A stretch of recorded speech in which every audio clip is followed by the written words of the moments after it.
to search for 3 Pokemon EX and put them right into your hand, and that includes Mega Evolutions. You can grab Mega Rayquaza EX with it as well.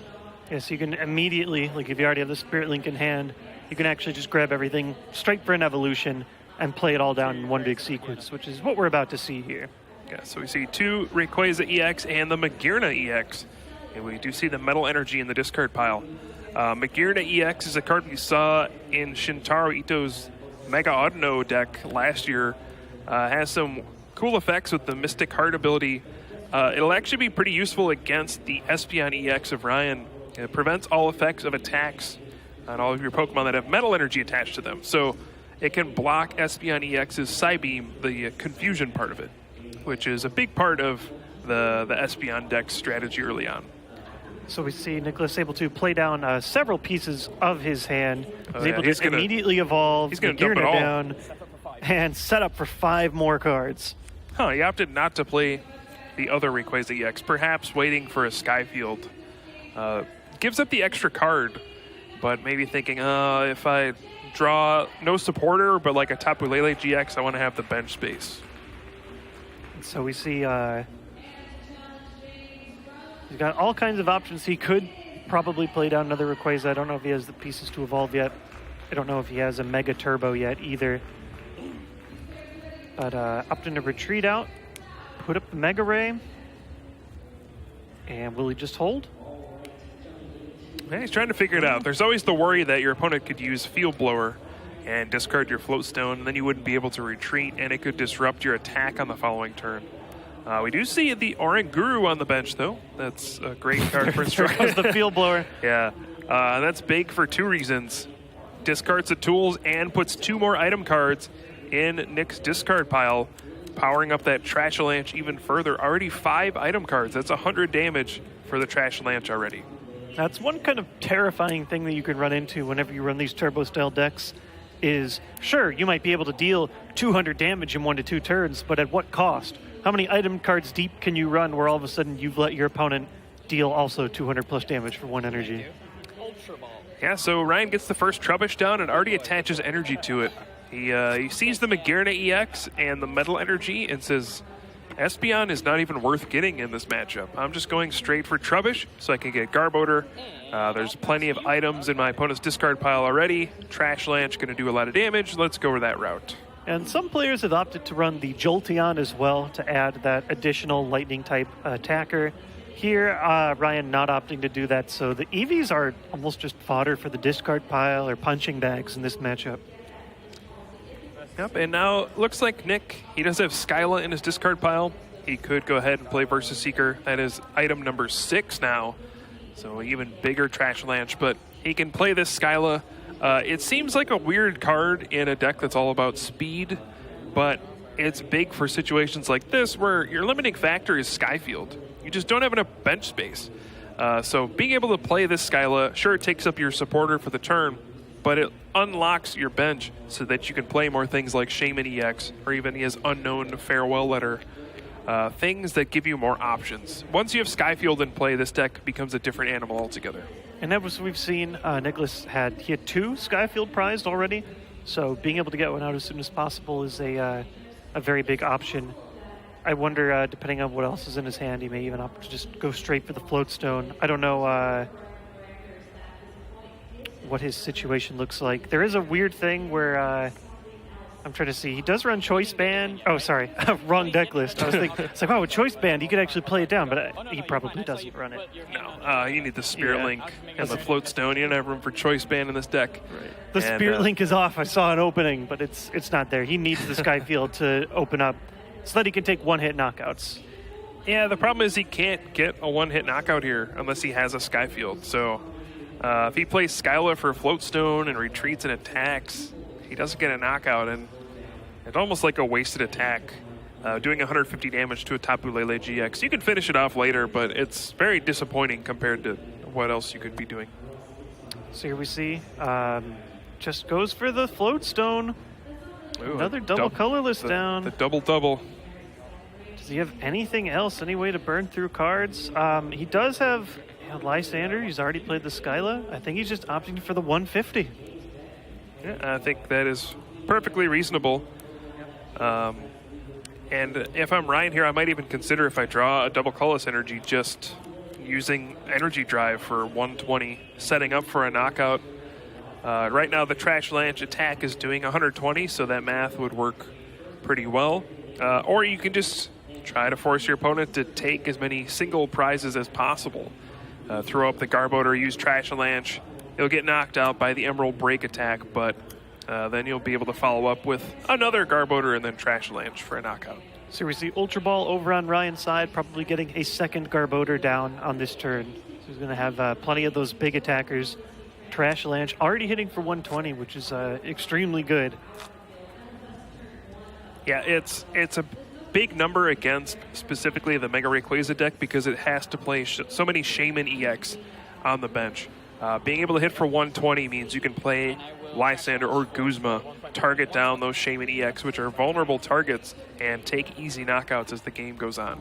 So here, just opting to take a good chunk, over half of Mega Rayquaza's health, and it's this weird situation where, sure, you're one-shotting Garboaters, but you're only getting one prize for each of them, while your opponent's getting two every time they two-shot you. Yeah, that being said, it does take a lot to continually refresh a stage 1 and an energy. You can run out of gas, but it looks like Nick is actually favoring going after those easy knockouts while he can. He's going to take 2 prize cards. Will he get a Sky Field? I think he did. Yeah, he did. But, I mean, he takes 2 prize cards, but Ryan's going to do the same thing to him. But this is not a great situation for Nick now that, especially Ryan gets down another Trubbish. N's going to bring his hand size down to 4 as well, which is going to be pretty hurtful. He's going to need a lot to start swinging with an attack again. He's going to need both of the Rayquaza, the Spirit Link, a double colorless energy, a Mega Turbo, probably a Sky Field. Now, all of that can happen at low hand sizes. If you do find the Sky Field, you can start drawing up with Shaman and turning it around. But otherwise, it's a pretty big journey. Yeah, I mean, Ryan's going to get the knockout here, but how does Nick respond, right? He needs so much on his following turn. He needs Rayquaza EX, the Spirit Link, the Mega, a double colorless energy, a Mega Turbo, all of that just to knock out one Garboater. Yeah, you only get one prize out of all that work. There's a knockout on the Mega Rayquaza, so Ryan's going to take 2 prize cards. Now, I did see a couple of interesting things, such as a Skyfield and a Dragonite in Nicholas's hands, so he'll be able to work with a couple of resources. There's the Farewell Letter Unknown we were talking about as well. It basically allows you to draw a card. Poor Pokemon almost never attacks. Yeah, it's great in this deck because it takes up a bench space. It adds to your damage for Emerald Break, and then it gives you insurance against N, right? You can play them down, and then when your opponent plays an N, it puts you down to 1 or 2 cards. You have extra cards essentially sitting on your bench. You can cash them in whenever you need to.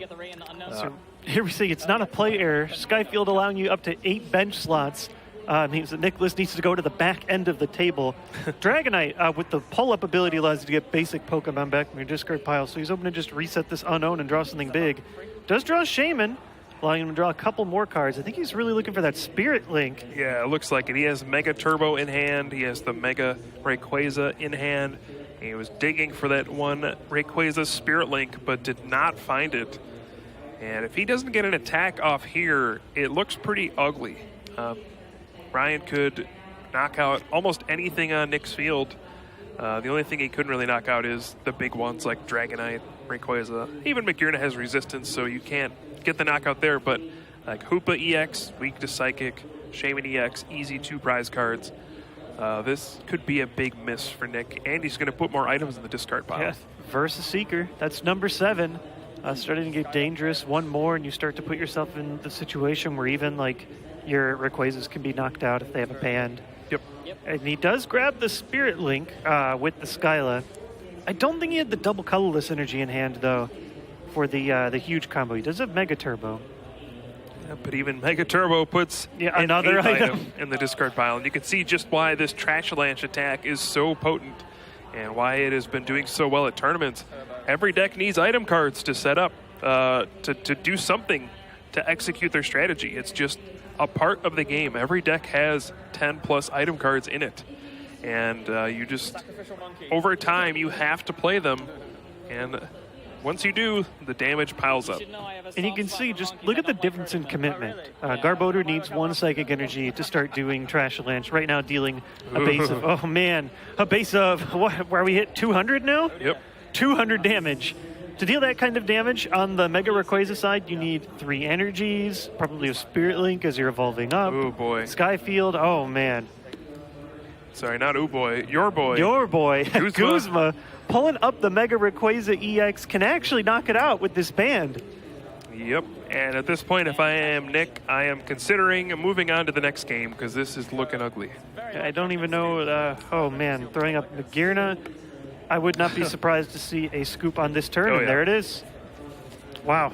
He did finally get the double colorless energy, which would have been something, but regardless, you can just see this is a matchup that can get out of hand very quickly. Mega Rayquaza certainly is good against some of the popular decks. I think it probably has a decent fighting shot against things like Gardevoir, because it's one of the few decks out there that could actually one-shot it.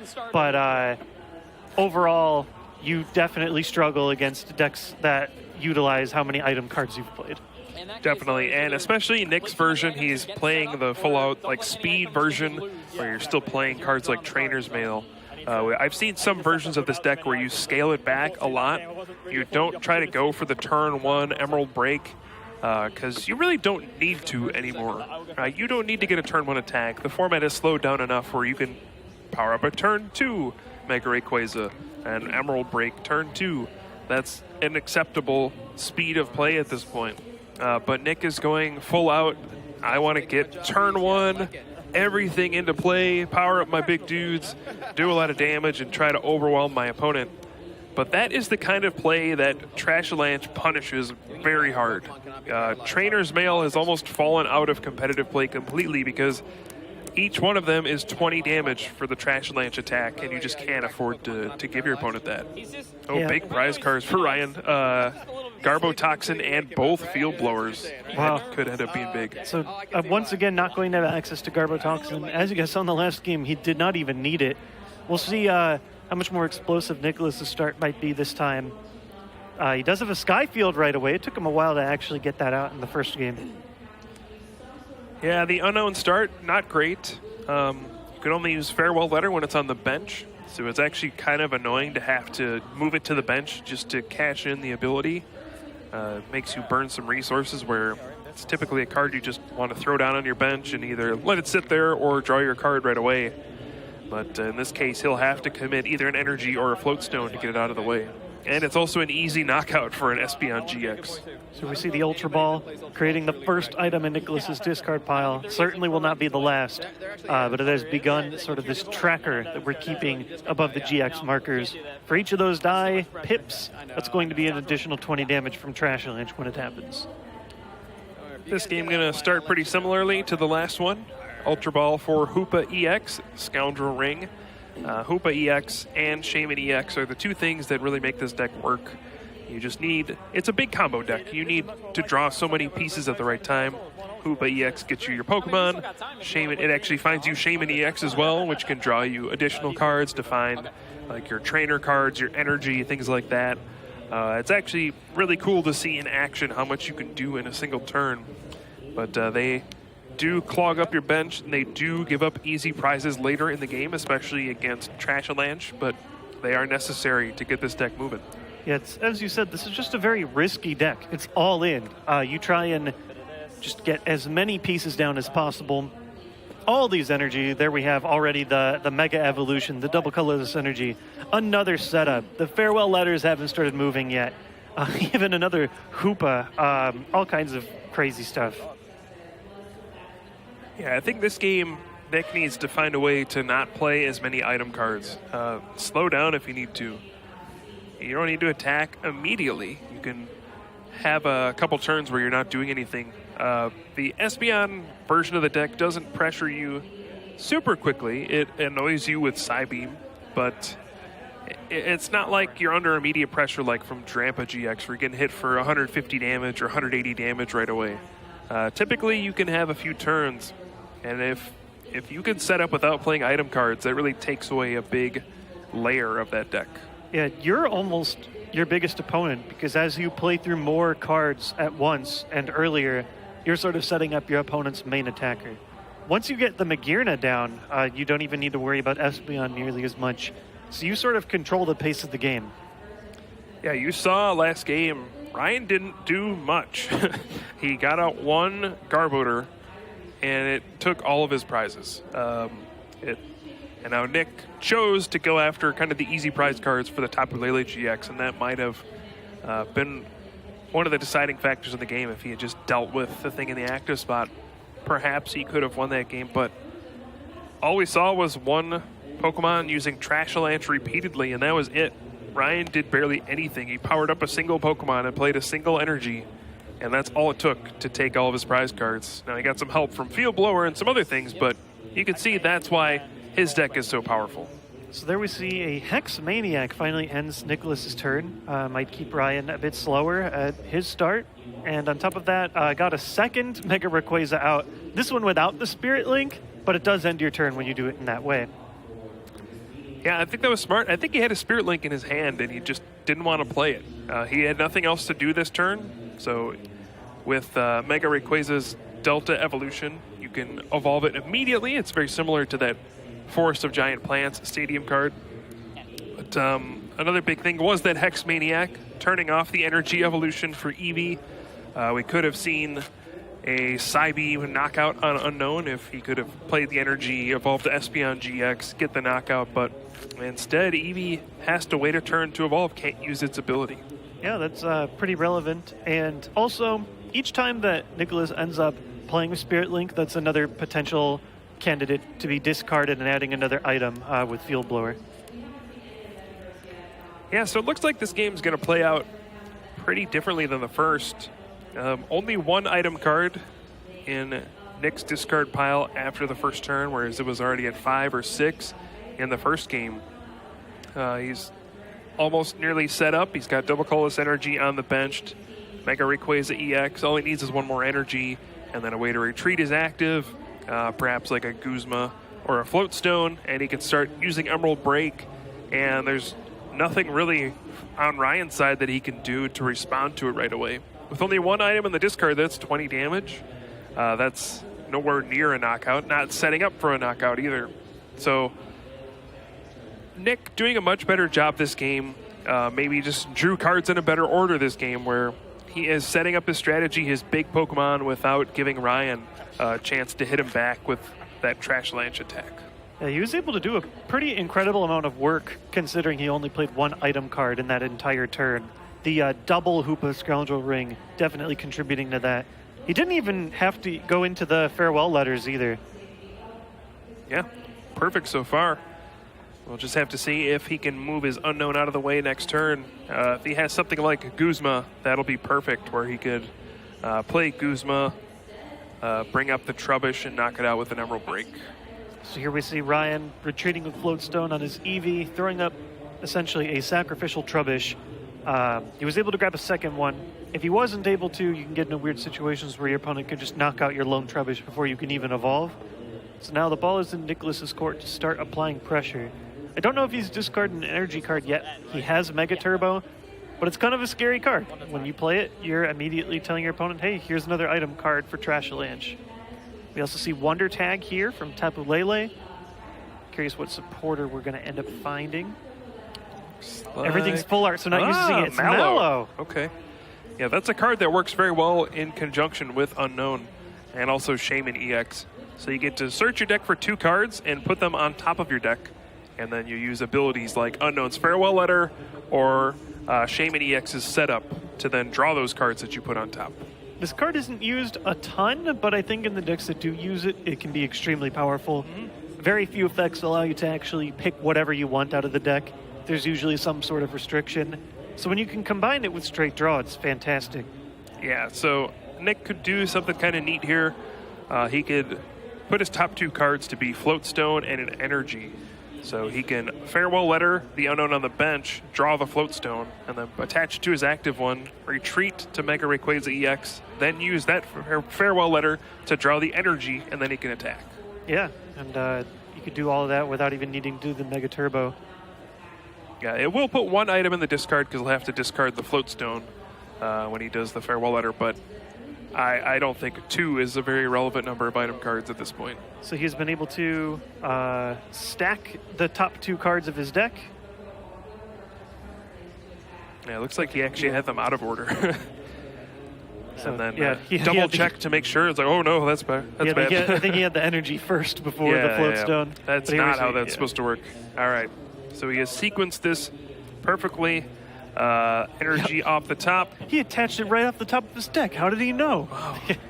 Amazing. the power of Mallow. And so here we see what this deck normally does. Incredible overkill here. But we have the Emerald Break attack, dealing 30 damage times the amount of total benched Pokemon. So with 6 total, that's 180 damage. Yeah, and this is, when you're Ryan, I don't really know how you respond here. Pretty much anything you do ends up with you, on a losing end of an exchange, but we'll see. I think we should have 2 on that Trash Avalanche counter. Because there's 2 item cards. Farewell Letter pitched a float stone in.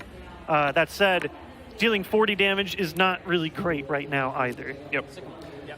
Yeah, it looks like Ryan is going to go for kind of like the 1-2 combo where you use Energy Drive for 100 damage and then follow it up with perhaps a Trash Launch for bigger damage. But if Nick doesn't play any item cards, the Trash Launch doesn't really work. He's got enough Pokemon on his bench to already use Emerald Break for 180 damage, get the knockout. Ryan's just in bad shape here, and he might not know that both Field Blowers are prized, but if he did, he might consider just conceding here and moving on to a Game 3 so they have enough time. Yeah, this is a big thing that we've seen in the history of the Mega Rayquaza's decks. They've been around for a while. Is being able to play a replacement stadium or being able to get rid of the stadium is one of the biggest crippling blows you can deal to the deck. And so if Ryan doesn't have that out at all, this giant bench is going to stick forever. So we see Energy Drive. Yeah, when it goes uninterrupted, it is extremely powerful, just doing so much damage every turn. You can't really stop it. Ryan did the best thing he could do. He played a Choice Band, which gives him 30 extra damage. That actually sets up an Acid Spray knockout on Garbodor if he can get another Choice Band and another Double Colorless Energy. He can Acid Spray for 100, getting the knockout on the Mega Rayquaza EX, whereas he really didn't have any other way to do it unless he did the first Choice Band followed by the second one. So on Nicholas's side, we see an Ultra Ball, which I believe should be the 3rd item card in his discard pile, powering up the Trash Avalanche. I'm wondering, he's in a good spot. I know he wants to get more energy down. If he goes in a little too deep, then he commits too many. Oh, and looks like the players are able to correct that here with the Float Stone. If he goes too deep and plays too many item cards, it's tough, but he also doesn't want to go a turn without attaching energy either. Yeah, and he's in that awkward spot that you do run into sometimes against this Trash Avalanche deck where you just get a handful of item cards and your only supporter is like Professor Sycamore, or you have a bunch of Ultra Balls and nothing else you can do. You can try your best to not play item cards, but sometimes you just draw a hand of cards where you're just like, I have to dump 6 of them. What can I do? It's very frustrating, but it does happen quite a bit. Well, Nicholas is able to get some energy here off of his knockout prizes, but his Mega Rayquaza EX has a lot of damage on it. We'll see how Ryan's able to respond and if he's able to get the Double Colorless Energy. Yeah, it looks like just a Wonder Tag for that N. He recognizes he needs to do that this turn. And, he can actually just put the Double Colorless on Tapu Lele and Energy Drive for 100, getting the knockout that way. So that's going to be his plan of action here. He can take down the first Mega Rayquaza EX, but, he's still got a long way to go. Tapu Lele is doing a lot now, but, it's not doing a ton of damage later when there's no energy on the field, so he can't follow up with a lot of pressure. Nick's going to have some time to set up again. Yeah, he can either just throw up Pokemon that have no energy on them, leaving Ryan with some really weak really weak energy drives. Yeah. Or he could just go all in and try and sweep it right now if he feels like he has the pieces. Either way, we do see a knockout over on Ryan's side. The first Mega Rayquaza EX has dropped. That also adds another item because of the Spirit Link that was attached to it. But there is another Mega Rayquaza down as well. I'd be interested to see if Ryan was able to get one of his field blowers. I think he did out of the prize cards. Another item, trainer's mail going into the discard pile. Does Nick find anything reasonable? I don't think Judging by the look on his face, I don't think so. You can get that replacement Skyfield. That was the look of, oh boy, are you kidding me? Yeah. I saw a lot of Skyfields. It's a difficult situation. I think he really wants to attack this turn. I think he played that thinking maybe I can get something that can draw more cards and attack this turn. Otherwise, I think he just had like a single energy and has to play this the slower route, which is okay, but if you decided to go slower, you maybe wouldn't have played that card at all to add the item. Yeah, and at this point, I mean, if Nick could attack this turn and knock out this Tapu Lele GX without putting a significant number of item cards into his discard pile, I think he would essentially lock up the game. But oh boy. He's going in on this draw. It's just another basic energy. That is not what you want to see. No, you've opened up once again a pretty big trash avalanche, dealing the very crucial 120 damage. Yep, and this could be the window for Ryan to come back in this game. He took down the first big attacker and played an N. And I would say N is one of the biggest weaknesses for the Mega Rayquaza deck. Sometimes it's better off to even not be aggressive and wait until you have multiple attackers powered up before you charge in there, because you can run into this situation sometimes where you have a big first huge knockout or a couple knockouts, and then you get hit by N, and then you just run out of steam. And then at that point in the game, your opponent has built up a lot of threats. So if you had been able to just continuously attack, even though it was a turn later, you would be in a better position than if you rush, and then go full stop. Yeah, that turn where Nicholas was not able to attach an energy at all over his entire turn was really crucial. You still need 3 energies to attack when you're using the Mega Rayquaza, and so when one falls and you all of a sudden don't have like double colorless energy plus Mega Turbo or 2 Mega Turbos and a basic energy, you're left with a nothing turn, which is pretty tough to deal with when you have an opponent that's two-shotting you. Yep, we see the Field Blower getting rid of the Skyfield, so Nick will have to discard Pokemon until he goes down to 5. Looks like he's going to dump a couple Pokemon he doesn't want anymore, like some Shaman EX. And we'll see if Ryan can follow this up. I don't even think he needs to play an N. He knows that Nick has a Skyfield in his hand, but he also knows Nick doesn't have a supporter because he didn't play one. So Ryan recognizing that and just playing the Professor Sycamore, drawing himself some extra cards, not going to give his opponent any help. Yeah, that's a pretty intelligent play. Finally getting the Garbodor down, opting to retreat, figuring, hey, I shouldn't open myself up to 2 easy prizes if I can help it. Here's the big pressure here. I have the Choice Band plus attack for 150 damage for single energy. Yeah, and if Nick doesn't draw like a double colorless energy, he can't knock this thing out. Oh, he does find Skyla. I'm trying to think, can Skyla create a situation to make you draw a double colorless energy?